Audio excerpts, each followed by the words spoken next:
legitimasi untuk melakukan sesuatu perbuatan hukum tertentu yang berkaitan dengan hak haki, bukan berdasarkan penyajian dan hak, tapi berdasarkan kewenangan yang diberikan oleh negara atau pemerintah.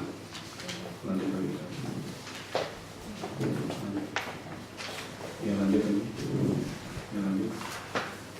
Nah ini yang lagi ngetren di lembaga manajemen kolektif.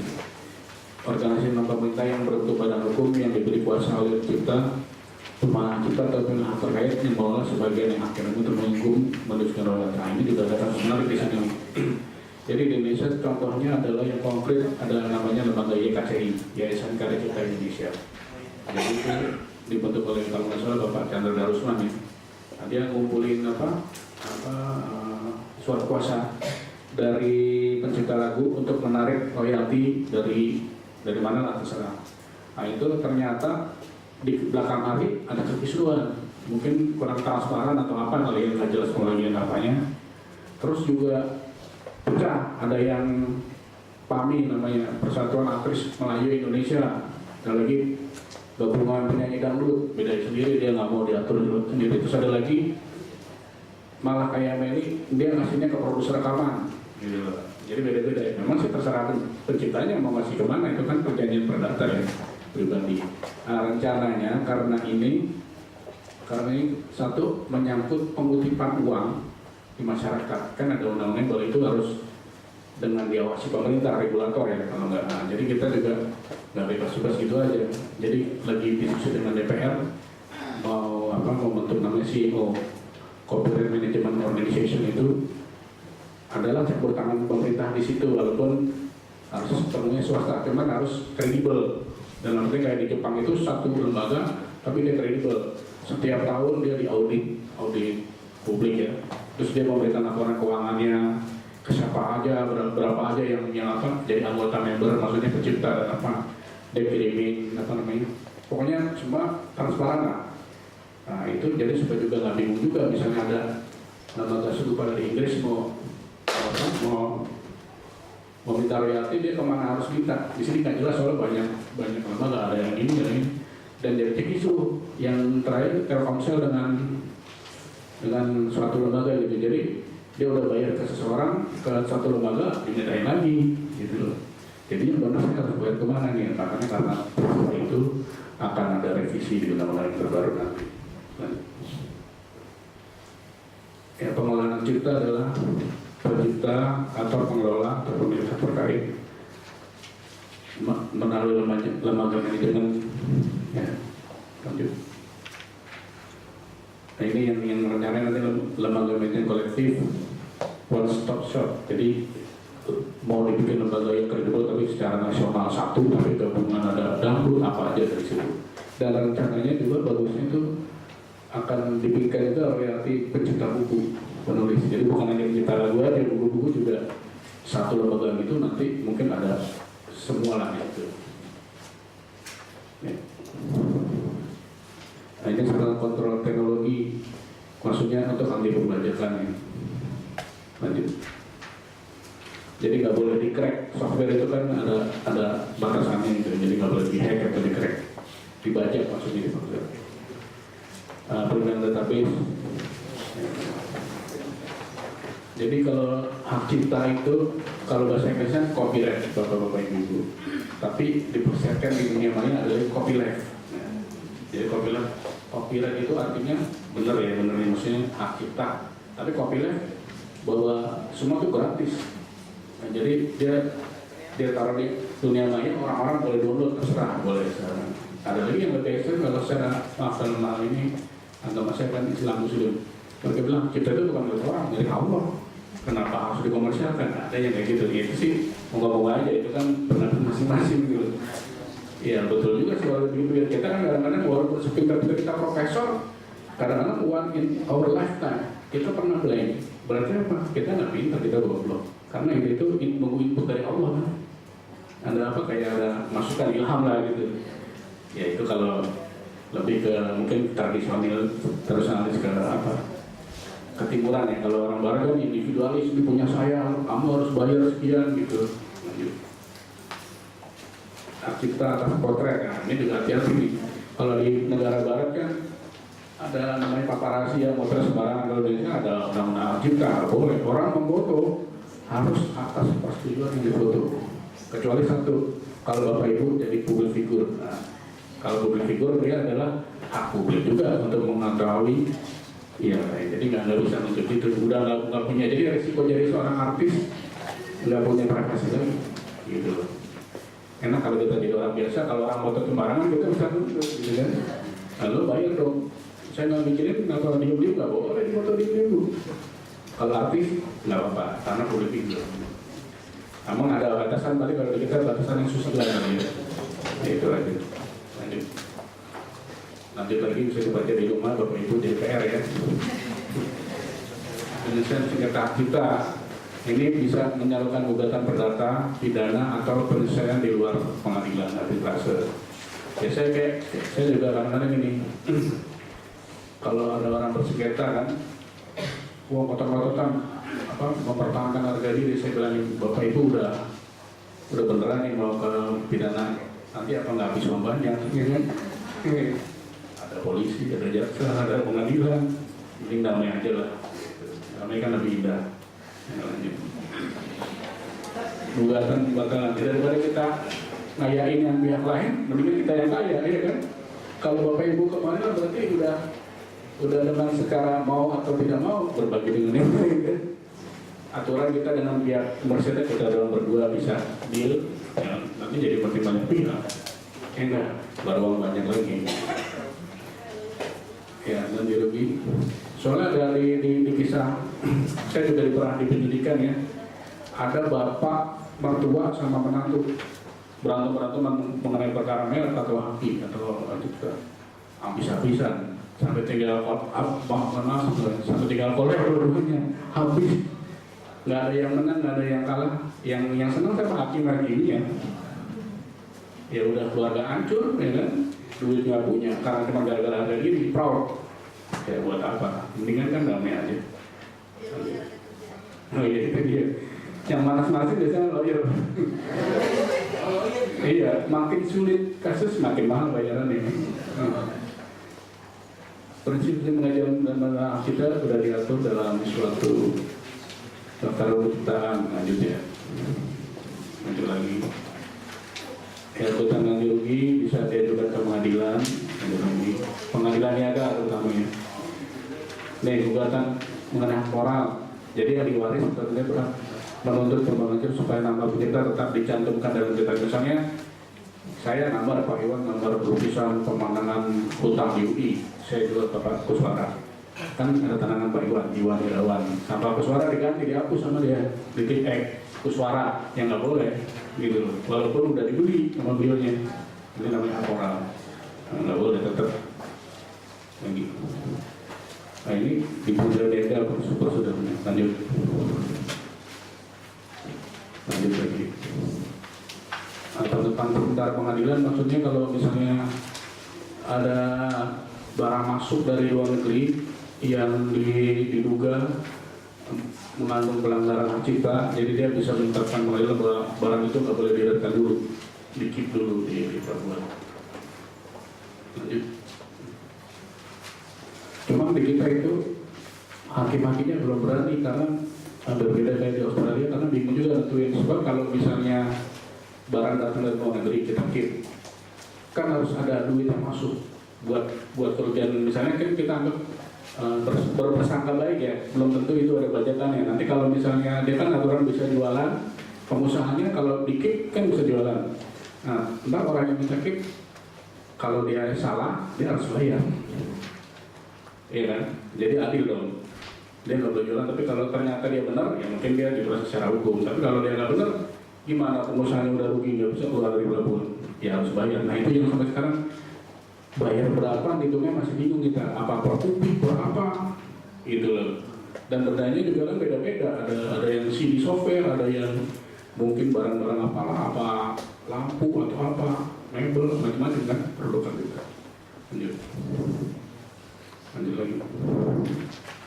Nah, ini ketentuan pidana dalam Undang-Undang Cipta 19 Undang-Undang Nomor 19 Tahun 2002 Pasal 7 dengan sengaja tanpa hak melakukan perbanyakan atau pengumuman suatu kali tetap serta hak terkait dipidana dengan pidana penjara paling singkat 1 bulan dan atau denda paling sedikit atau denda 5 miliar.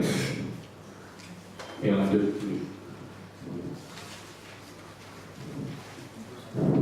Lanjut lagi. Ya, selesai. Saya kembalikan ke moderator. Terima kasih. Assalamualaikum warahmatullahi wabarakatuh. Mohon maaf kalau ada kekurangan dan kesalahan. Baik, terima kasih Pak Iwan atas penyampaian materinya. Baik Bapak Ibu, sementara barangkali ada beberapa pertanyaan yang akan disampaikan, mohon ditahan dulu.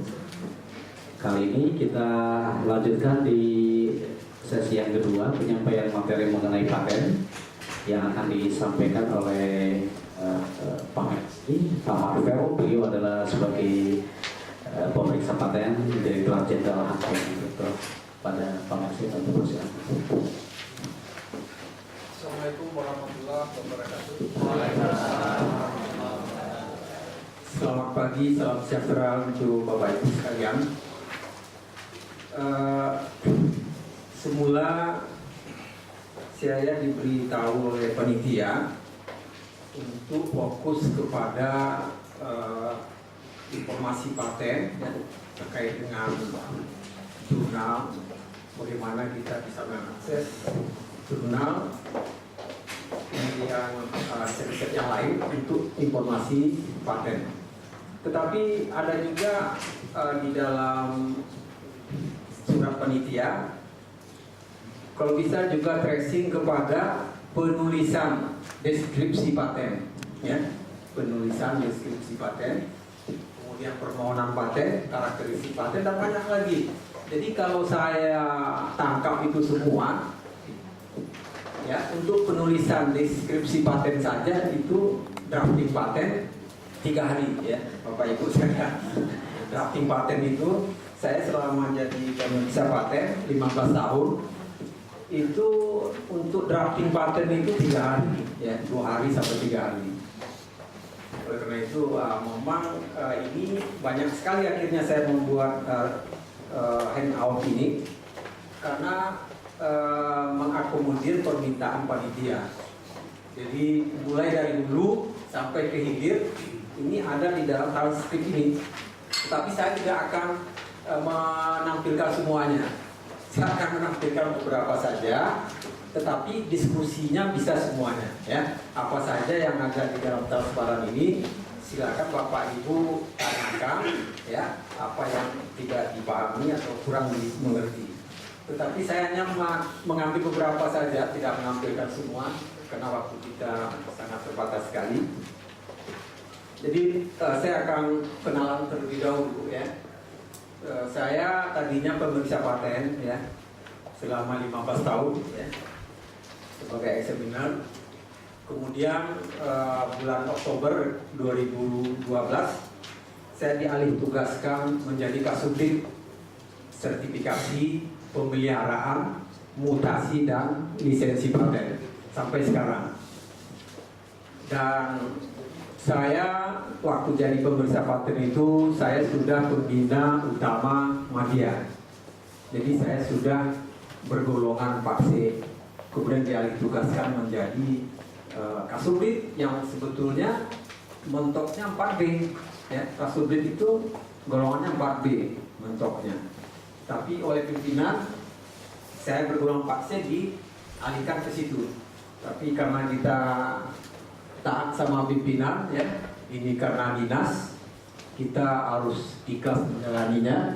Alhamdulillah saya sudah 1 tahun menjalani tugas ini, ya, sebagai Kasubdit sertifikasi pemeliharaan, mutasi dan lisensi paten.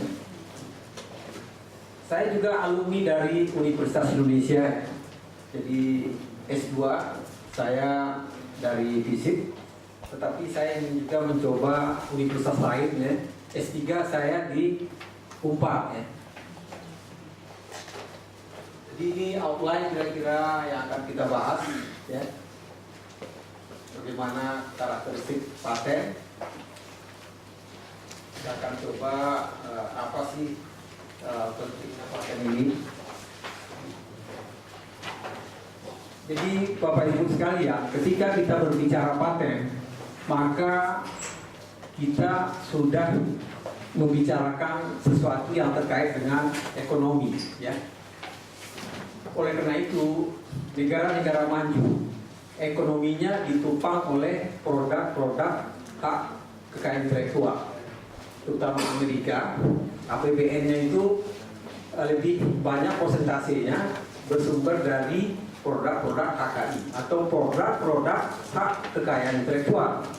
Berbeda dengan kita produk-produk hak kekayaan intelektual kita belum dapat secara signifikan memberikan pertumbuhan ekonomi nasional kita. Tetapi negara-negara maju itu sangat signifikan mempengaruhi pertumbuhan ekonomi mereka. Karena APBN negara maju itu, ya, apakah Amerika, Jepang, dan negara-negara Eropa lainnya, itu kalau kita teliti, ya, APBN mereka sumbernya banyak dari produk HKI. Tetapi kita banyak dari produk-produk sumber daya alam, ya. Jadi sekarang dengan adanya aturan-aturan internasional seperti ini, ya, suka atau tidak suka, kita harus menggeser paradigma baru, ya. Bagaimana di dalam persaingan bebas ini kita tidak terlarut dengan budaya kegotong royongan kita. Mungkin budaya kegotong royongan kita itu tetap kita pertahankan sebagai muatan lokal kita, tetapi dalam menyikapi, mengantisipasi di dalam persaingan bebas, ya, perdagangan bebas, kita tidak peduli dengan HKI, ya. Apapun alasannya, suka tidak suka, kita tidak bisa tidak mempedulikan HKI. Semakin kita tidak mempedulikan HKI, semakin jauh kita terperosok ke dalam negara yang tidak mempunyai persaingan, ya. Kita hampir menjadi negara yang tidak punya daya saing dibanding dengan negara-negara lain. Apa yang kita mau persaingkan, ya, di negara kita ini selain sumber daya alam? Sumber daya alam kita pun sekarang sudah hampir banyak terkuras. Seperti minyak yang dulu kita banggakan, primadona, sudah mulai terkuras. Oleh karena itu, kalau kita belajar dari Cina, beberapa tahun yang lalu, katakanlah 10 tahun yang lalu, Cina itu merekrut hampir 9.000 eksaminer, ya. 9.000 pemeriksa paten direkrut oleh Cina untuk memberikan paten domestik sebanyak mungkin, ya. Sebanyak mungkin paten domestik diberi paten oleh Cina di negaranya sendiri. Untuk apa gunanya? Untuk menghadapi persaingan bebas, ya. Karena persaingan bebas itu dengan masuknya produk-produk dari negara lain, kalau kita punya paten sama jenisnya produknya, itu akan terhalang masuk, bahkan tidak bisa masuk kalau jenisnya sama, ya. Oleh karena itu kita itu belum punya. Dengan apa kita mengatasi produk-produk HKI? Seperti Cina sekarang banyak batik ini saja sudah banyak Cina masuk, ya. Batik, padahal itu kita mbahnya batik. Tapi sekarang kita sudah dibanjiri oleh produk-produk batik dari Cina. Itu perlu kita pikirkan bersama. Kalau kita punya perlindungan hukum HKI terhadap batik-batik itu semua, mungkin produk Cina itu akan terhalang masuk, ya. Mungkin dari segi kalau batik, kalau kita bicara batik itu ada hak ciptanya di sana, ya. Ada juga teknologi batiknya, ada patennya, bisa juga desainnya secara keseluruhan, ya. Jadi banyak produk-produk HKI di dalam batik itu, ya. Jadi satu produk saja bisa mengandung banyak HKI-nya. Apakah HKI patennya, apakah ciptanya, desain industri, dan lain sebagainya. Nah, ini dulu, ya. Ini dulu kita tidak memperdulikan sumber daya manusia, sumber daya hak kekayaan intelektual. Sekarang kalau kita lihat orang seperti Bill Gates ya, itu ada ranking 1 sampai ranking 10 menggeser orang-orang kaya minyak yang dulu pengusaha-pengusaha minyak, pengusaha real estate, itu peringkat 1 sampai 10 tergeser oleh sekarang dengan pengusaha-pengusaha yang berbasis hak kekayaan intelektual ya. Jadi kalau kita perhatikan orang-orang kaya 10 besar itu sekarang, dari mulai Bill Gates yang pertama dan seterusnya, itu ternyata kekayaannya berbasis hak kekayaan intelektual. Mungkin kita tidak akan semua kita pasti sudah tahu Microsoft ya. Microsoft itu punya Bill Gates, dipakai oleh bukan hanya 5 benua, tapi 6 benua Bapak Ibu ya. 6 benua, yang ke-6 itu benua Maya ya. Jadi luar biasa, makanya Bill Gates itu kekayaannya mencapai 63 miliar dolar Amerika ya.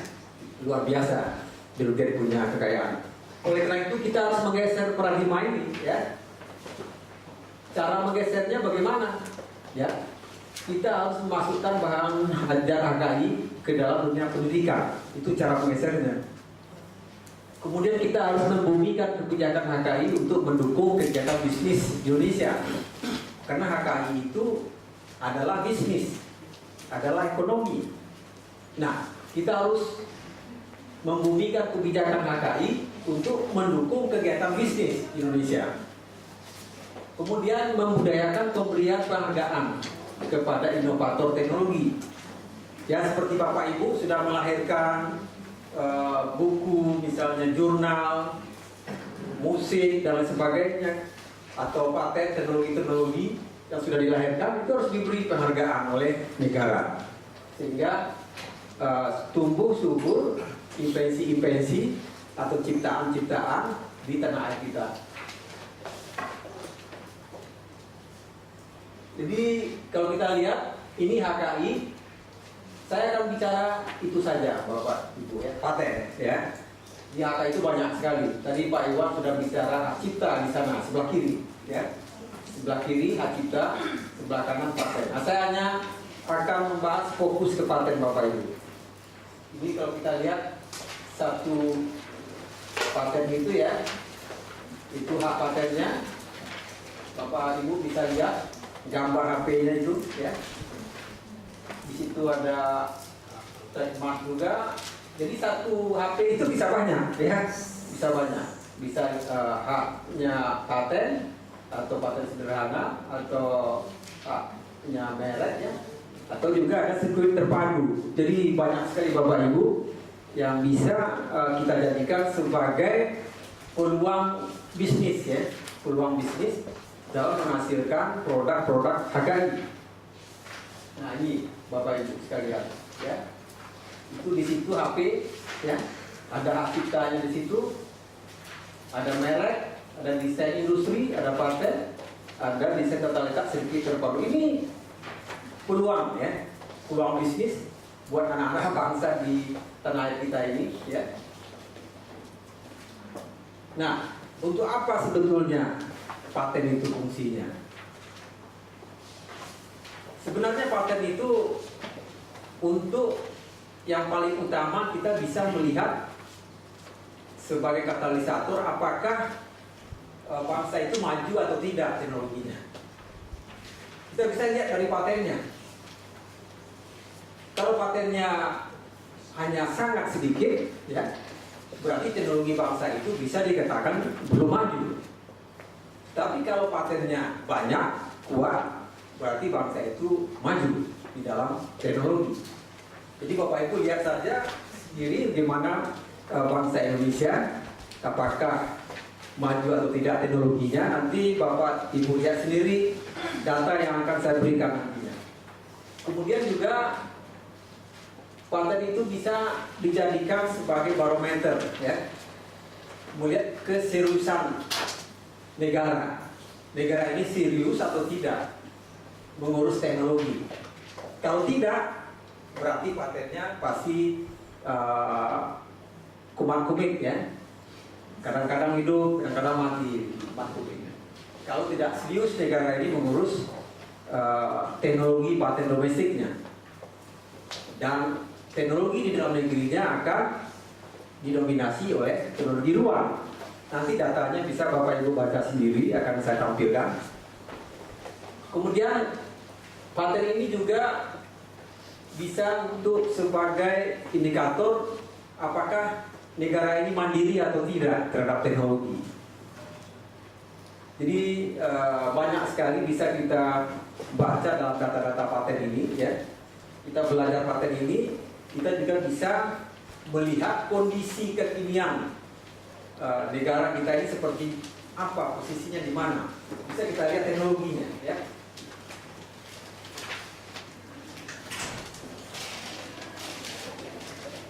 Nah, kalau paten kita ini bisa berkembang pesat dan maju, itu akan membantu pengembangan transfer knowledge, ya, transfer teknologi dan ekonomi dari suatu negara ke pemegang paten, ya. Kenapa? Karena kalau kita baca di dalam pasal 17 Undang-Undang Paten kita, ya, itu pemegang paten wajib melaksanakan patennya di wilayah Indonesia. Itu kalau kita baca pasal 17 seperti itu, wajib. Jadi kalau wajib itu berarti kalau nggak dilakukan berdosa, ya. Namanya wajib. Ya, wajib dilakukan pelaksanaan paten itu di Indonesia. Kalau itu dilakukan, maka bisa kita pastikan transfer teknologi akan terjadi, ya. Transfer knowledge akan terjadi. Tetapi yang terjadi kenyataannya apa? Yang punya paten itu dia sudah daftar paten di Indonesia, dia sudah di-granted, tetapi dia laksanakan di negaranya sendiri. Dia hanya impor saja ke negara kita. Kalau itu kasusnya, maka transfer knowledge-nya nggak terjadi. Karena dia tidak buka pabrik di tempat kita untuk buka produk, dia hanya memasukkan, ya, mengimpor produk HKI-nya itu dia impor saja, misalnya obat, apakah telekomunikasi dan sebagainya, dia impor saja, dia tidak buka industri di tanah air kita. Nah, ini yang banyak terjadi. Nah, untuk domain yang mengawasi apakah paten ini dilaksanakan atau tidak, karena di dalam pasal undang-undang paten itu selama-lamanya 36 bulan paten harus dilaksanakan, ya. Setelah diberi paten maksimal 36 bulan harus dilaksanakan di Indonesia. Nah, yang mengawasi, mengontrol, yang memberikan sanksi yang wajib tadi, kalau mereka tidak melaksanakan patennya di Indonesia, itu nggak ada, ya. Domain siapa itu nggak ada. Makanya kata-kata wajib di situ nggak bisa dieksekusi. Ya, siapa yang kalau dia tidak di situ kan wajib, kalau dia nggak melaksanakan berarti ada sanksi, iya kan? Ternyata kan baik-baik saja, nggak ada pernah kena sanksi, karena memang nggak ada institusi yang berwenang memberikan sanksi itu. Jadi di dalam undang-undang paten kita ini, walaupun sudah dari 2001, itu kata-kata wajib itu sampai 2013 masih ada di situ, tapi kita belum pernah mengeksekusi, ya, sampai hari ini. Kalau mereka tidak melaksanakan patennya, kita misalnya lisensi wajibkan misalnya mereka, itu kan ada dalam undang-undang kita, tapi kita nggak pernah laksanakan. Kita termasuk bangsa yang sangat baik, ya. Orang tidak melaksanakan, tapi kita biarkan saja, nggak pernah kita berikan apapun, ya. Lisensi wajib nggak pernah kita laksanakan, lisensi wajib itu meskipun ada di dalam undang-undang paten 36 bulan paling lambat harus dilaksanakan. Kalau tidak dilaksanakan dapat dilakukan dengan lisensi wajib. Nah, lisensi wajib itu maksudnya lisensi paksaan, nggak perlu izin si pemegang paten, langsung mengajukan ke Direktorat Jenderal, ya, bahwa paten itu mau dilaksanakan. Tapi sampai hari ini nggak ada yang mengajukan ke Direktorat Jenderal untuk mendapatkan lisensi wajib itu. Jadi mungkin kita perlu memikirkan ke depan bagaimana data-data paten ini memberikan kontribusi kepada bangsa dan tanah air kita. Jadi ada 94 0,5% yang di granted, yang diberi paten, yang diberi sertifikat oleh kita, oleh Indonesia. Nah, dari 94,5% yang diberi sertifikat Indonesia itu sebenarnya bisa kita pelajari, ya.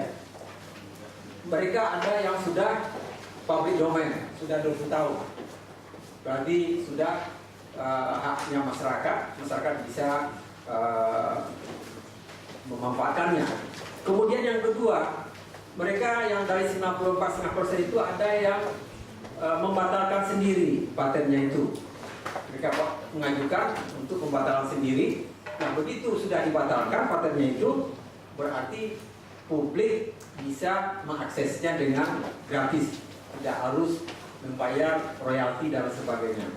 Yang ketiga, memang sudah dibatalkan oleh negara karena dia tidak membayar biaya tahunan paten.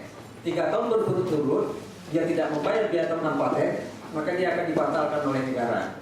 Nah, ketika negara sudah membatalkan, meskipun patennya itu baru berusia 10 tahun, belum 20 tahun, berarti itu artinya 10 tahun ke depannya, walaupun belum 20, masyarakat sudah bisa mengakses dengan tanpa membayar royalti, ya, tanpa membayar apapun, karena dia sudah dibatalkan oleh negara, walaupun baru 10 tahun perlindungannya. Jadi Bapak Ibu sekalian ada 3, ditambah yang keempat dibatalkan oleh pengadilan, ya, yang keempat dibatalkan oleh pengadilan. Jadi 4 itu akses bisa Bapak Ibu pergunakan untuk mempelajari, mengembangkan, menginovasi, riset, dan seterusnya. Jadi kalau definisi ini Bapak Ibu bisa baca saja, ya. Ini ya bisa dibaca saja. Nanti bisa Bapak Ibu mendiskusikannya dengan saya kalau ada yang kurang paham dengan ini, ya, yang sudah ada dalam transparan ini.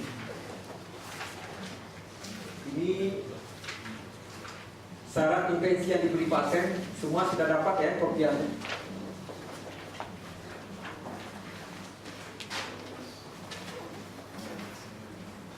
Jadi seorang examiner, seorang pemeriksa paten akan memberikan paten yang diajukan oleh Bapak Ibu bila mana ada memenuhi 3 azas, ya. Azas yang pertama, dia novelty, baru dalam artian di seluruh dunia ini belum pernah ada. Jadi bukan hanya di Indonesia, di seluruh dunia belum pernah ada invensinya itu. Yang kedua, mengandung langkah inventif, ya. Mengandung langkah inventif itu maksudnya ada masalah yang dia pecahkan. Teknologi yang sekarang misalnya bermasalah, mungkin seperti permen itu, ya. Kalau kita beli vitamin, ya, vitamin kita beli, kita hisap, itu terakhir banyak kerikil-kerikilnya vitaminnya. Mungkin ada teknologi baru tanpa kerikil seperti itu, jadi mulus gitu. Nah, itu berarti ada masalah yang dipecahkan. Jadi nggak ada lagi kerikil gitu, mulus. Begitu kita menghisap suatu produk produk vitamin seperti itu, mungkin vitamin itu bisa diinovasi dengan teknologi baru. Nah, itu artinya mengandung langkah inventif. Ada masalah yang dipecahkan. Kemudian yang ketiga, dapat diterapkan dalam industri. Nah, dapat diterapkan dalam industri itu artinya